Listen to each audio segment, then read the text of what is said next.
Hello friends, good morning. स्वागत है आपका हमारे YouTube channel classes for RAS. और आज का जो हमारा टॉपिक रहेगा वो है आरएएस मेन। आरएएस मेन का जो पेपर 4 है,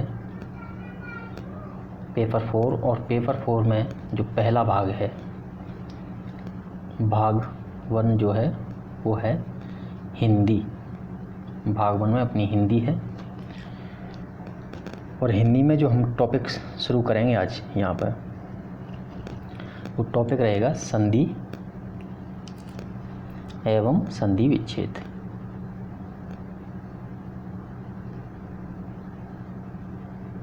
संधि एवं संधि विच्छेद, ये हमारा आज का टॉपिक रहेगा।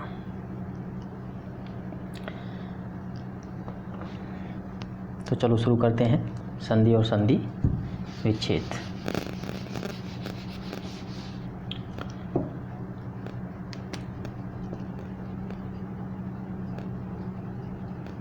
संधि विच्छेद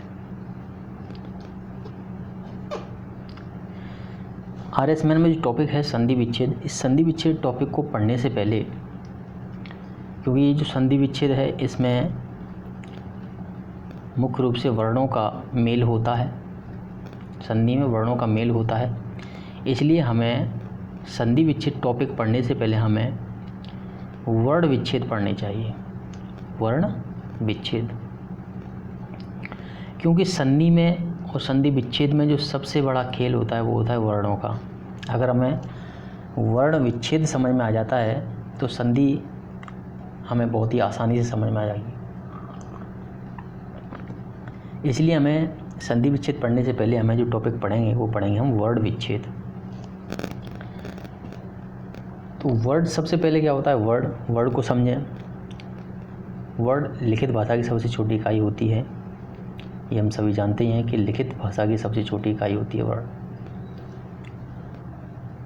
सबसे छोटी इकाई होती है। ठीक है, ये लिखित भाषा की सबसे छोटी इकाई होती है। और वर्ण मुख्य रूप से दो भाग होते हैं वर्णों की, एक तो स्वर होता है और एक व्यंजन होता है। एक स्वर होता है और व्यंजन होता है। स्वर 11 होते हैं और व्यंजन जो मूल व्यंजन वो होते हैं 33 होते हैं। ये तो एक साधारण बात है वर्णों के बारे में कि वर्ण सबसे छोटी इकाई होती है ना। अब सबसे छोटी इकाई होती है, उसको हम सिद्ध कैसे करेंगे? वर्ण सबसे छोटी इकाई होती है लिखित भाषा की। जैसे हम एक वाक्य लिखते हैं कि राम बाजार जाता है, राम बाजार जाता है। हम यहाँ पर अपने वर्ण विच्छेद की एक आधारशिला भी रखेंगे। तो राम बाजार जाता है, एक वाक्य हुआ। अब इस वाक्य को जब हम तोड़ेंगे शब्दों में तो इसके शब्दों को अलग करेंगे। जैसे राम एक अलग शब्द है, बाजार एक अलग शब्द है, जाता एक अलग शब्द है और है एक अलग शब्द है। अब हम जब राम को तोड़ेंगे तो इसमें दो हमें वर्ड देखने को मिलते हैं, रा प्लस म। जब हम रा का विच्छेद करेंगे तो इसमें एक तो है र और इसमें आ की मात्रा है, और इसमें है म और प्लस अ की मात्रा है। अब यहाँ से आगे इनका हम विच्छेद नहीं कर सकते। एक्चुअल में यही चीज़ होती है वर्ण विच्छेद, यानी कि वर्णों को तोड़ना आना चाहिए हमें। अगर हमें ये चीज़ आ जाती है तो संधि हमारे लिए नाम मात्र की चीज़ रह जाती है। तो चलिए अब हम इस चीज़ को आगे ले जाते हैं और कुछ चीज़ें समझते हैं कि वर्णों से संबंधित कुछ चीज़ें हैं वो क्या क्या हैं।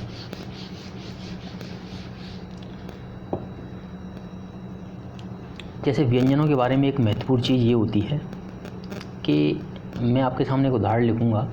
जैसे एक शब्द है क और एक शब्द है क, इन दोनों में अंतर क्या है? इन दोनों में अंतर ये होता है कि ये जो वर्ड लिखा हुआ है इसमें व्यंजन प्लस स्वर दोनों ही चीज़ें हैं।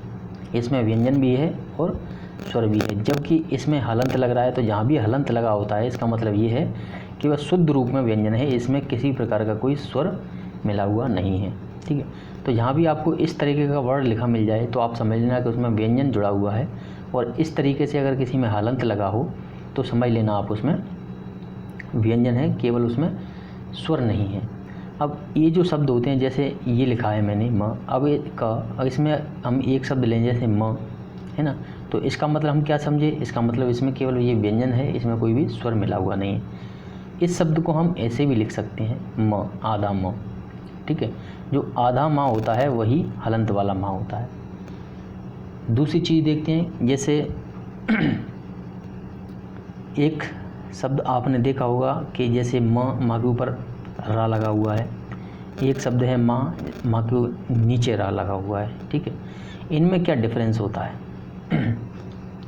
इनमें क्या डिफरेंस होता है?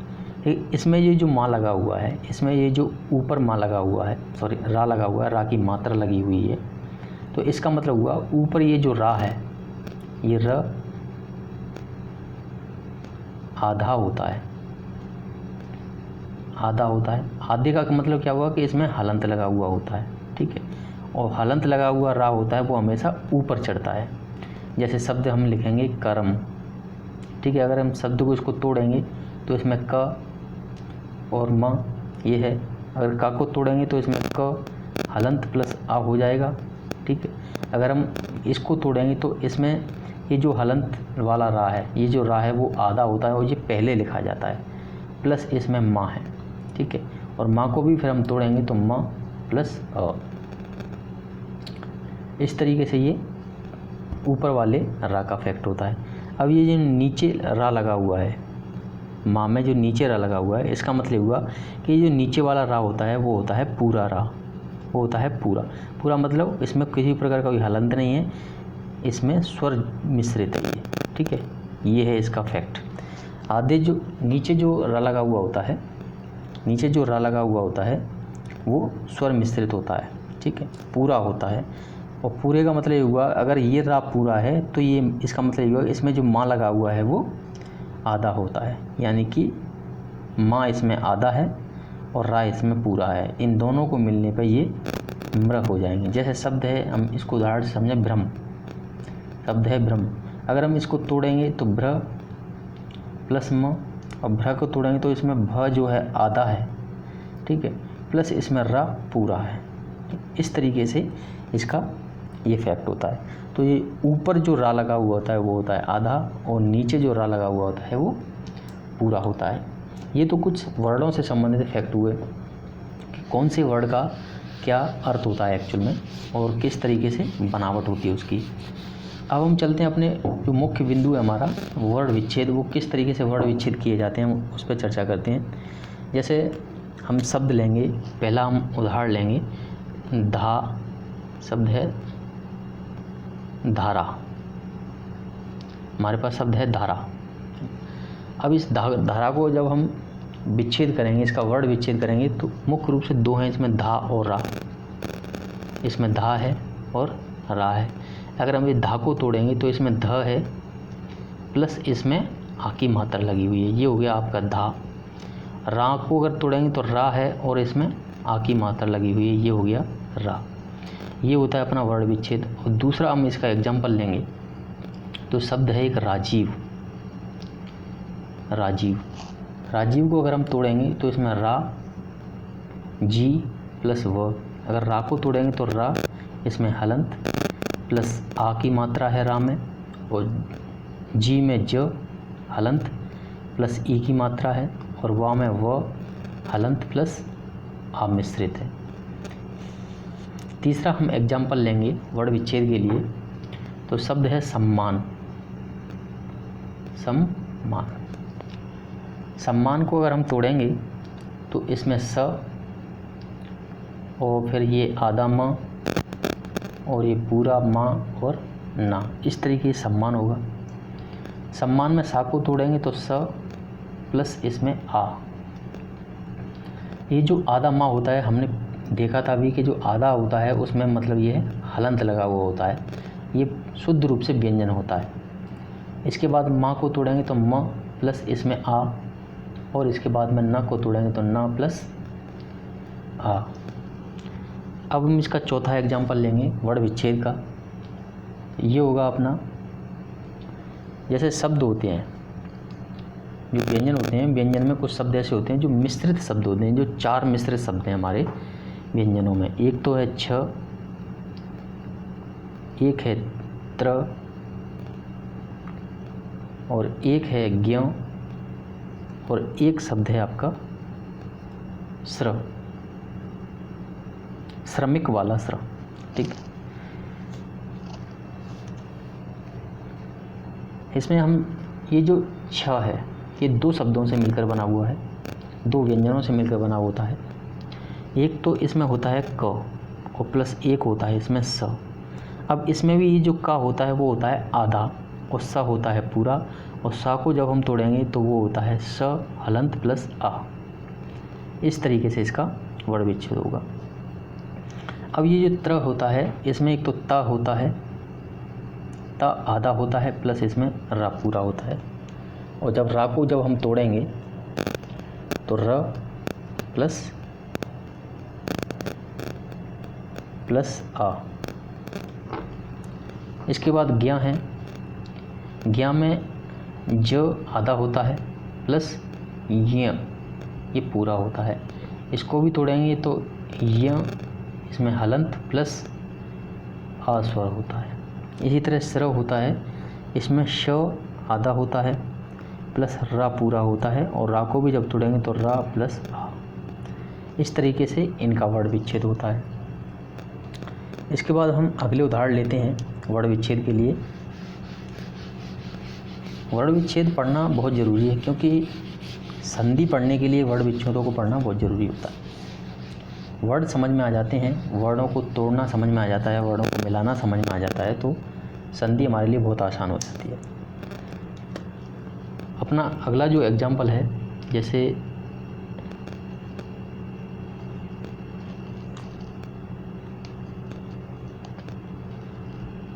उज्ज्वल, एक शब्द है उज्ज्वल। जब हम उज्ज्वल को तोड़ते हैं तो इसमें उ आधा ज, फिर आधा ज, और फिर व, और फिर ल। ठीक है, उ अपने आप में स्वर है तो इसके विच्छेद नहीं होंगे, स्वरों का विच्छेद कोई होता नहीं है। ज आधा है मतलब इसमें हलंत है, यहाँ पे ज आधा है मतलब ये हलंत है, शुद्ध रूप से व्यंजन है। व है तो व में हलंत प्लस अ, और ला है तो ला में हलंत प्लस अ। नौवां एग्जाम्पल हम लेंगे इसके लिए, शब्द है सृजन। सृजन, जब हम सृजन को तोड़ेंगे तो इसमें स्र प्लस ज प्लस न। इसके बाद जब स्र को तोड़ेंगे तो स्र में सा है हलंत प्लस इसमें री की मात्रा है, री की मात्रा है। ज में ज प्लस अ, और ना में न प्लस अ। इसके बाद हम 10वां एग्जाम्पल लेंगे। इसमें शब्द क्रम, ये शब्द हमने पहले देखा कि जो नीचे जो रा होता है वो पूरा होता है। ठीक है, तो इसको हम जब तोड़ेंगे तो क्र प्लस म। ठीक है, जब क्र को जब हम तोड़ेंगे तो हमने देखा जब रा पूरा है तो क आधा होगा, क प्लस इसमें र, और रा को भी तोड़ेंगे तो र प्लस अ, और म प्लस अ। ये क्रम को तोड़ते हैं। इसके बाद अगला एग्जाम्पल है हमारा विद्या।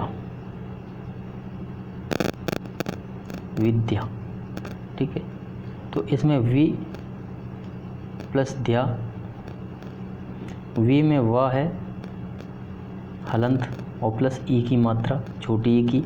और ये जो द्या है इसमें दो शब्द हैं, एक तो द प्लस या को भी तोड़ेंगे तो य प्लस आ। ठीक है, हम विद्या को इस तरीके से भी लिख सकते हैं, विद्या। ठीक, 12वां एग्जाम्पल लेंगे हम इसमें धर्म। ये हमने नीचे रा देखा, अब ये है ऊपर रा, तो ध प्लस रम। ध को तोड़ेंगे तो ध प्लस अ, और जब माँ को तोड़ेंगे तो माँ। ठीक, और इसमें ये जो रा है ऊपर वाला रा आधा होता है तो ऊपर वाला रा पीछे आता होता है। ये जो रा है इसमें ये जो रा था ये तो आ रहा था क आधा है और रा पीछे आ रहा था। इसमें ये जो रा है ये रा आधा होता है और ये पहले आता है। ठीक है, इसमें ये माँ पूरा होता है ना। इसमें हम माँ को भी तोड़ेंगे तो माँ प्लस आ। ये जो ऊपर वाला रा होता है वो आधा होता है और आधा रा हमेशा आगे आता है। इसको जैसे अगर हम तोड़ें तो ध र म इस तरीके से लिखेंगे तो ये माँ से पहले आएगा, ठीक है, माँ से पहले आएगा और यहाँ से हटाने पे ये जो रा होता है वो अपने आगे वाले के ऊपर चढ़ जाता है, ठीक है। तो इस तरीके से ये होता है धर्म। एक अपना शब्द है कक्षा, तो इसमें दो हैं क और प्लस छ। का को तोड़ेंगे तो क प्लस अ और छा को हमने देखा था, इसमें क था आधा और प्लस श था, ठीक है, श था। और इस क्योंकि इसमें आ है तो स में लग जाएगा आ, इसमें स प्लस आ, ये हो जाएगा कक्षा। एक शब्द है अपना, एक और देखते हैं उदाहरण, ये है लक्ष्य। लक्ष्य, तो इसमें ल को अलग करेंगे, छ को अलग करेंगे, छ में हलंत आ गया, और य को अलग करेंगे। ल प्लस अ और छ है तो क प्लस, इसमें हलंत है तो यहाँ भी हलंत आ जाएगा, और य प्लस अ। इस तरीके से ये अपने वर्ण विच्छेद होते हैं। अब चलते हैं हम अपने मेन टॉपिक पे जिसका नाम है संधि। ये हमने वर्ण विच्छेद देखे।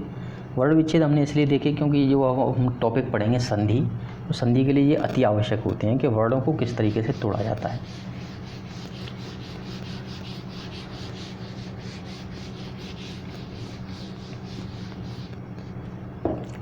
तो चलिए अब हम चलते हैं संधि पे। संधि, सबसे पहले हम संधि की परिभाषा देखेंगे, संधि की परिभाषा क्या होती है, उसके बाद हम उसको समझेंगे। संधि की परिभाषा होती है कि दो वर्णों के मेल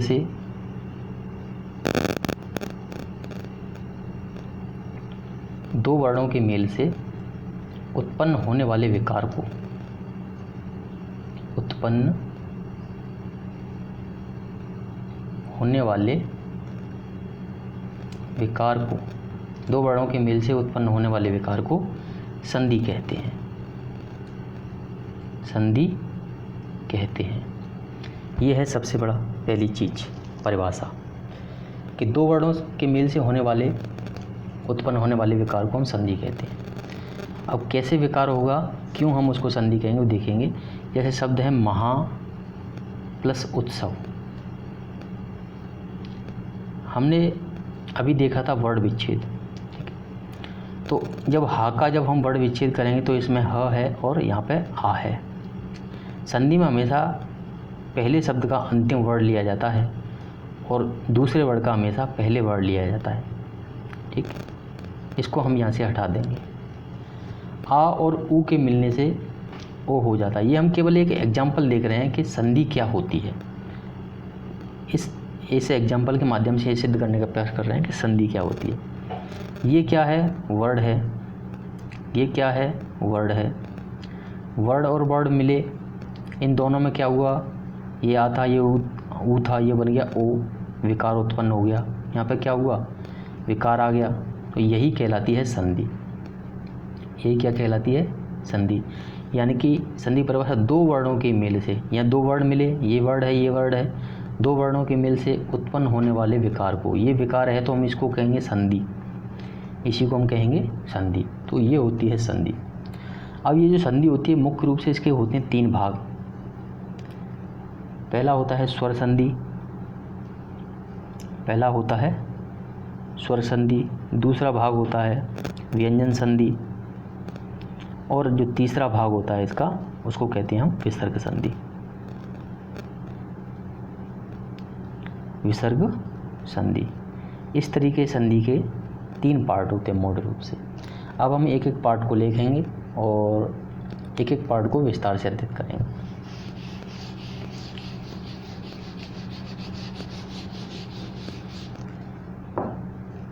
तो सबसे पहले लेंगे हम स्वर संधि।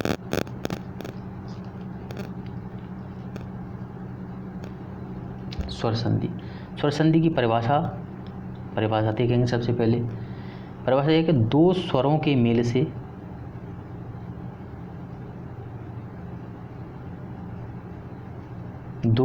मेल से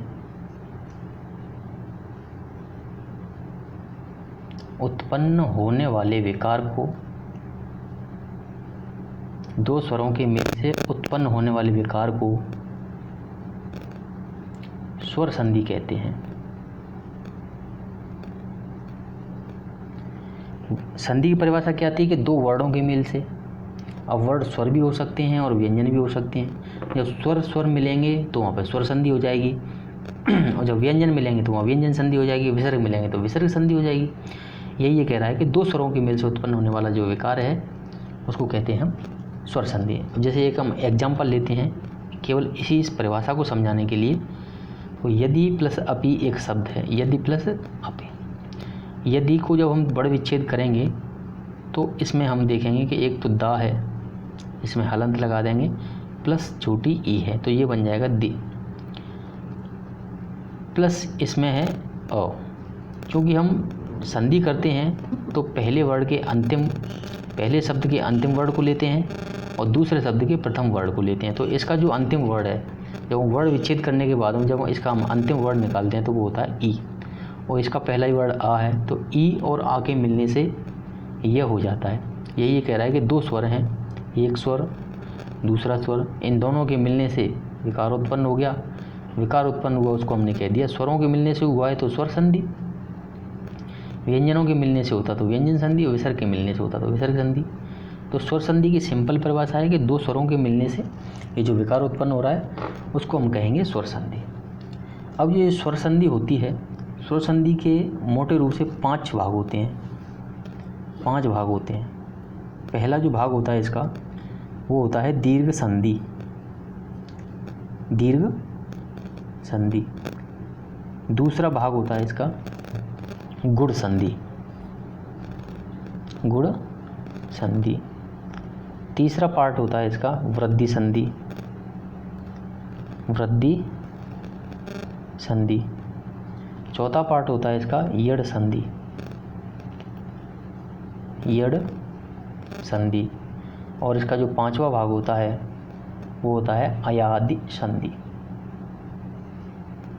अयादि संधि। अब हम एक एक संधि को लेंगे और उसको विस्तार से पढ़ेंगे।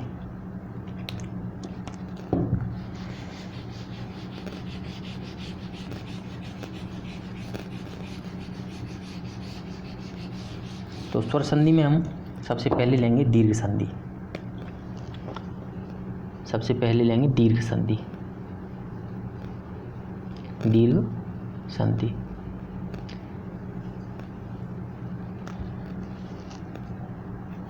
दीर्घ संधि की परिभाषा कहती है जहां दो समान स्वर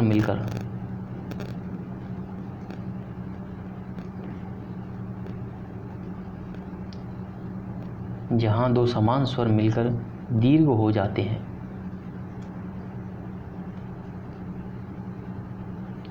जहां दो समान स्वर मिलकर दीर्घ हो जाते हैं वहां दीर्घ संधि होती है।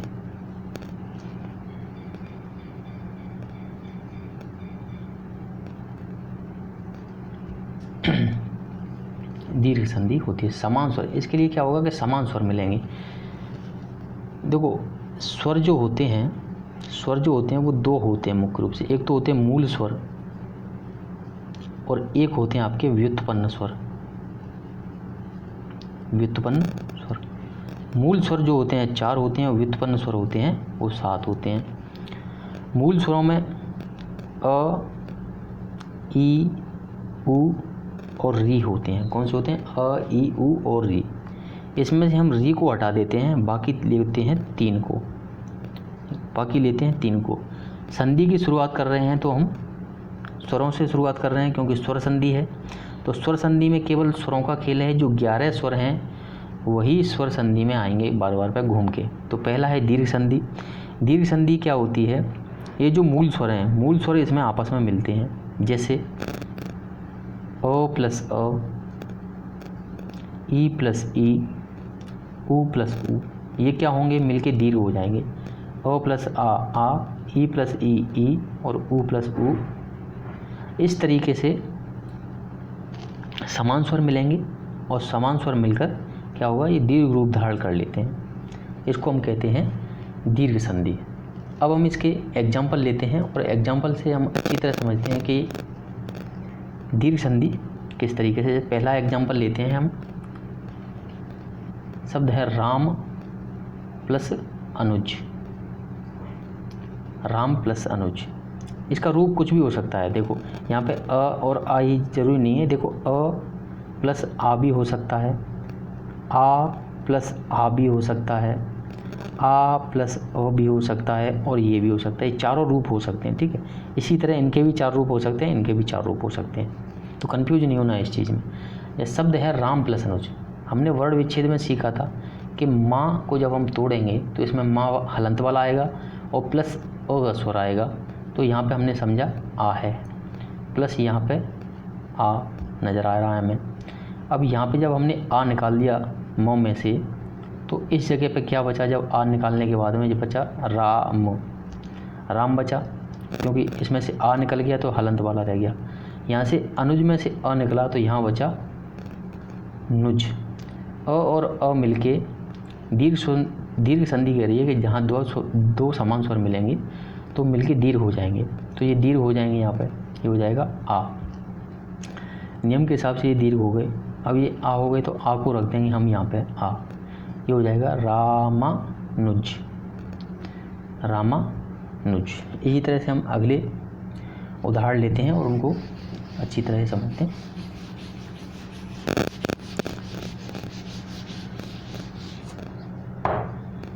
दूसरा इसका एग्जाम्पल है, वो है गत प्लस आगत। ता को जब हम तोड़ेंगे तो इसमें आ है और आ निकालने के बाद में यहाँ बचेगा ग त। यहाँ प्लस आ है, आ निकालने के बाद में यहाँ भी बचेगा गत। अ और आ मिलके हो जाएंगे आ, दीर्घ रूप धारण कर लेंगे। यहाँ पे हम लिख देंगे आ। ये स्वर है और यहाँ पे हलंत लगा है आगे। जब आगे हलंत लगा है तो स्वर इसमें जुड़ जाता है, ये हो जाएगा गता गत, ठीक। हलंत लगा है और इसके पीछे अगर स्वर आया हुआ है, अगर स्वर आया हुआ है तो स्वर में ये जुड़ जाता है। आ स्वर है तो ता हो गया, छोटी ई होता तो ती हो जाता, बड़ी ई होता तो ती हो जाती, है ना। आ होता तो त हो जाता, उ होता तो तू हो जाता। इस तरीके से जो भी स्वर आए वो हलंत वाले में जुड़ जाता है, तो ये हो गया गतागत। तीसरा एग्जाम्पल लेते हैं हम, शब्द है स प्लस आदर। स प्लस आदर। सा को जब हम वर्ण विच्छेद की तरह से देखते हैं तो इसमें स प्लस आ आता है और अ निकालने के बाद में यहाँ बचता है स, प्लस यहाँ पे आ है और यहाँ बचेगा दर। अ और आ मिलके हो जाएंगे आ, और यहाँ आ हलंत है और पीछे स्वर है तो ये दोनों आपस में मिल जाएंगे, ये हो जाएगा सादर। चौथा एग्जाम्पल हम लेंगे, शब्द है नव प्लस आगत। नव प्लस आगत, इसमें अ है प्लस यहाँ पे आ है। इसमें से आ निकालेंगे तो बचेगा नव और यहाँ से आ निकालेंगे तो ये बचेगा गत। अ और आ मिलके हो जाएंगे आ और यहाँ लिख देंगे आ, ये हो जाएगा नवागत, ये हो जाएगा नवागत।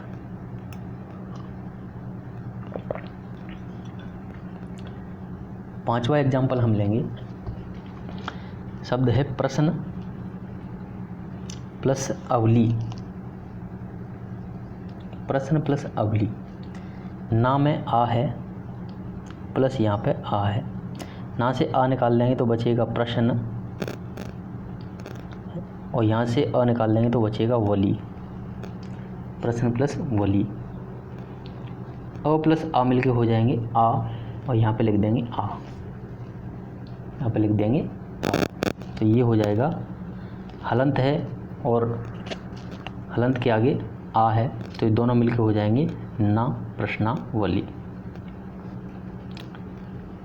छठवा एग्जाम्पल लेंगे हम इसमें, एक शब्द है हास्य प्लस आस्पद। हास्य प्लस आस्पद। य में आ है प्लस यहाँ पे आ है, यहाँ बचेगा हास्य, हास्य हलंत वाला और यहाँ बचेगा स पद और ये हो जाएगा आ, और यहाँ पे लिख देंगे आ। यहाँ पे ये आ स्वर है और यहाँ पे ये है हलंत वाला य, तो य में आ जुड़ जाएगा, ये हो जाएगा हा स्यास्पद, हास्यास्पद। 7वां एग्जाम्पल लेते हैं हम। इसमें शब्द है नव प्लस अंकुर।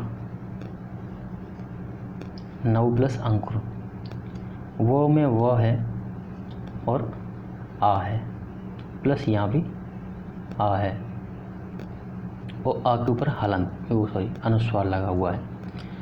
और निकालने के बाद में यहाँ बचेगा नव और यहाँ बचेगा कुर और यहाँ पे हो जाएगा आ प्लस आ और यहाँ पे अनुस्वार के ऊपर आ जाएगा, ये इनके बीच में आ जाएगा इस तरीके से।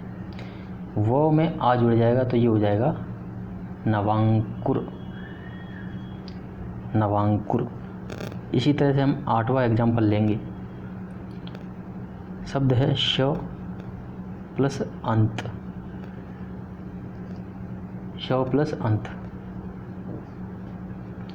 स में अ और यहाँ पे अ निकालने के बाद में यहाँ बचा श और यहाँ बचा आधा न और त और यहाँ हो गया अ प्लस आ और यहाँ हो जाएगा आ, ये दोनों मिलके हो जाएंगे शांत।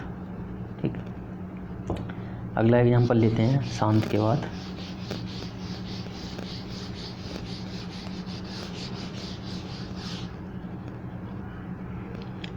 नौवां एग्जाम्पल है अपना रवि प्लस इंद्र। रवि प्लस इंद्र, यहाँ पे छोटी ई है क्योंकि वी का जब हम वर्ण विच्छेद करेंगे तो वह प्लस ई बाद में आएगी, तो ई है प्लस यहाँ पे ई है। वी में से ई निकालने के बाद में यहाँ पे बचेगा रव, हलंत लगा देंगे और यहाँ पे बचेगा आधा ना और द्र और ये हो जाएगा ई, ये हो गया ई। वह में हलंत लग रहा है, उसके पीछे स्वर आया हुआ है, तो ये दोनों आपस में मिल जाएंगे, ये हो जाएगा रविंद्र। 10वां एग्जाम्पल है अपना कवि प्लस इंद्र। कवि प्लस इंद्र, यहाँ पे ई है प्लस यहाँ पे ई है। ई निकालने के बाद में यहाँ बचेगा कव और यहाँ पे बचेगा न द्र, ये हो जाएंगे ई और यहाँ पे लिख देंगे ई, ये दोनों आपस में मिल जाएंगे, ये हो जाएगा कवींद्र। ठीक है, कवींद्र। 11वां एग्जाम्पल लेंगे अपना रवि प्लस ईस। यहाँ पे ई है और यहाँ पे बड़ी ई है, यहाँ पे ई निकालने के बाद में बचा रव और यहाँ पे बचा श और ई मिलके हो गए ई। समान स्वर मिलके दीर्घ हो रहे हैं, यहाँ पे सभी में समान स्वर मिलके दीर्घ हो रहे हैं, इसलिए दीर्घ होने पे इसलिए इनको दीर्घ संधि कहते हैं। इसका नाम दीर्घ संधि इसलिए पड़ा है क्योंकि समान स्वर छोटे होते हैं, ह्रस्व होते हैं और मिलने के बाद में वो हो जाते हैं दीर्घ, तो दीर्घ होते हैं, तो इसी के नाम पे इसका रख दिया दीर्घ स्वर संधि। यहाँ पे ई है तो ये हो जाएगा रवीस। ठीक है, रवीस। 12वां अपना एग्जाम्पल है प्रति प्लस इच्छा। प्रति प्लस इच्छा, यहाँ पे ई है और यहाँ पे ई है, यहाँ बचा प्रत और यहाँ बचा छा, ई और मी मिल के ई, ये है ई, ये हो जाएगा प्रतीक्षा। 13वां एग्जाम्पल है अपना परि प्लस ईक्षण। परि प्लस ईक्षण, यहाँ पे ई है और यहाँ पे ई है, यहाँ बचा पर और यहाँ पे बचा क्षण और ई मिलके हो गया ई, दो समान स्वर मिलके हो गए दीर्घ और यहाँ हम लिख देंगे ई, तो ये हो जाएगा परीक्षण। 14वां एग्जाम्पल है अपना वी प्लस इच्छक। वी प्लस इच्छक, यहाँ पे है ई प्लस इधर है ई, वी में से ई निकाल लेंगे तो बचेगा वो और यहाँ बचा छक। ई और ई मिलके हो गई दीर्घ ई यहाँ लिख दिया ई, ये हो जाएगा वीक्षक। वीक्षक। 15वां एग्जाम्पल है अपना मही प्लस इंद्र। इसमें है ई और यहाँ पे है ई। मही में से ई निकालेंगे तो बचेगा मह, और इंद्र में से ई निकाल लेंगे तो बचेगा इंद्र द्र, और ई मिलके हो जाएंगे दीर्घ ई, यहाँ लिख देंगे ई, ये हो जाएगा महींद्र। महींद्र। 16वां एग्जाम्पल है अपना जैसे लघु प्लस उत्तर। घू में छोटा ऊ है और प्लस यहाँ पे ऊ है। लघु में से ऊ निकाल देंगे तो बचेगा लघ, और उत्तर में से ऊ निकाल देंगे बचेगा तो त्र, और ऊ मिलके हो जाएंगे दीर्घ, हो जाएगा ऊ। तो बड़ा ऊ है तो ये हो जाएगा लघुत्तर। लघुत्तर। अगला एग्जाम्पल लेते हैं।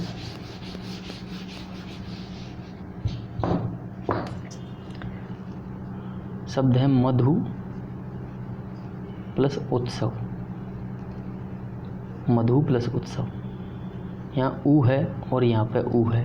मधु में से ऊ निकाल देंगे तो बचेगा मध, और उत्सव में से ऊ निकाल देंगे तो बचेगा त्सव, और ऊ मिलके हो जाएंगे ऊ। मधुत्सव हो गया, मधुत्सव।